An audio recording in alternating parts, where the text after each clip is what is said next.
This is another review of the cash flow statement.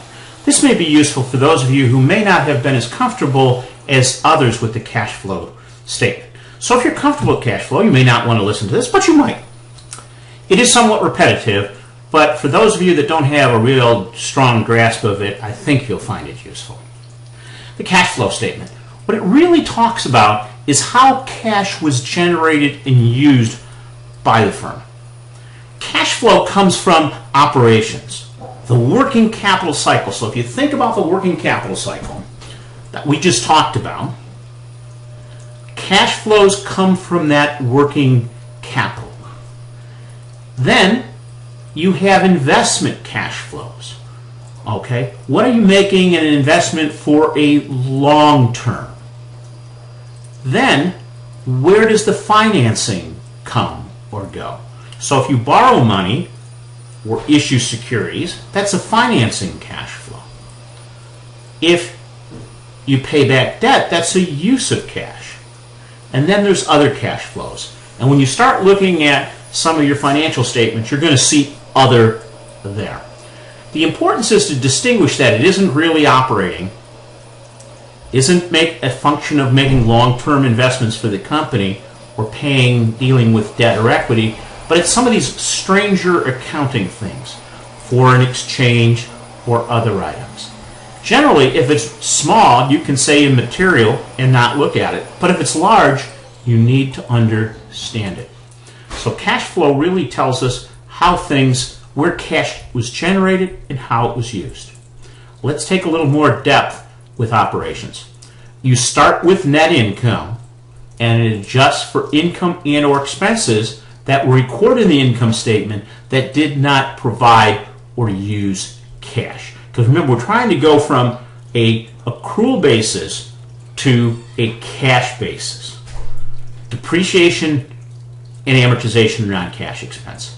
So you add that back. Changes in the working capital balance sheet as a result of the working capital cycle. So that's all related to operations. Then there's generally there's one category called deferred taxes. And deferred taxes are when you calculate taxes but they're not payable in the current period because of a tax rule, or that they're not in the current tax computation but it's a result of a reversal. Then there is stock compensation, is that if you pay employees in stock, that's not the use of cash. So you have to adjust for that. It's in the compensation line on the income statement, but it didn't use cash. Deferred taxes, the same thing.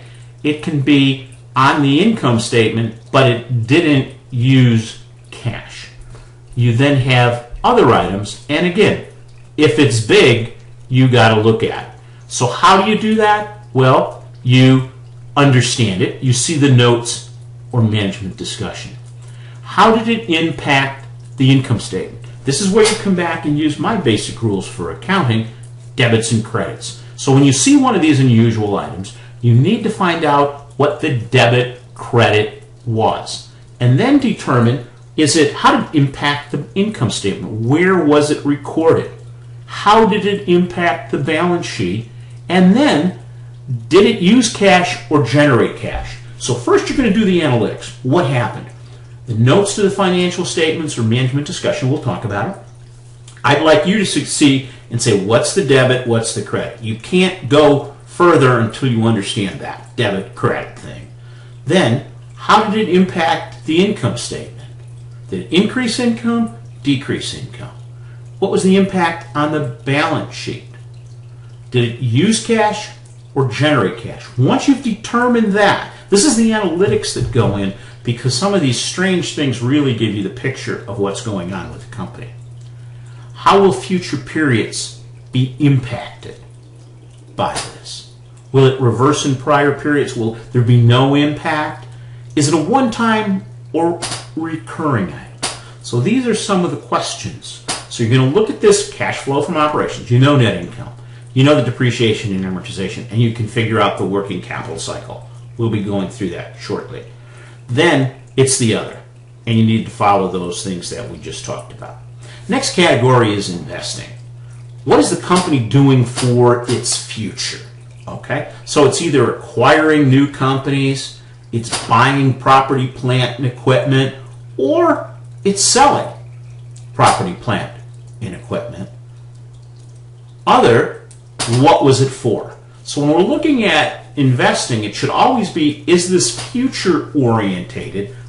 Is the company growing, buying new equipment, buying new companies, or is it contracting by selling assets? Other, same thing again. What is it? Same question. What are the debits? What are the credits? What's the income statement impact? What's the balance sheet income impact? How did it affect cash flow? Did it use cash or provide cash? So we need to understand that. Financing. How is the firm funding the company? Are they borrowing money, incurring debt? Are they repaying money, paying it back? Are they issuing new stock or equity? Are they buying stock back? Dividends. Are you going to see them issuing stock to pay for compensation? Because remember, when we're looking at it from cash flow from operations, we said stock compensation isn't an expense. It's not a cash expense. But when we actually issue it, that then becomes a financing because we're using stock instead of cash. What is it? Again, same thing. We then come down is that this all adds up. Debits equal credits, net cash. So you start with, you take the sum of cash from operations, cash from investment, cash from financing, and other. You put them all together, and that's the net difference. But you start with cash at the beginning of the period. You add the cash flow provided, subtract the cash flow used, subtract cash flow from investments. This one here is cash flow provided by operations. Subtract cash flow for investments or add cash flow provided by investments. Add cash flow provided by financing or subtract, then other. And you end up with cash at the end of the period. It all ties together. It explains where cash came in and where it went out. So you start at the beginning, cash flow provided by operations, subtract or add cash flow from investments, and financing and other. So you got to take a look at what is the company doing with its cash. Is it working capital? Is it investing for the future, which is more balance sheet oriented, asset side of the balance sheet? Financing, which is how is it paying for things, but that's on the liability side of the balance sheet. Hopefully this was helpful. If you have any questions, as always, do let me know.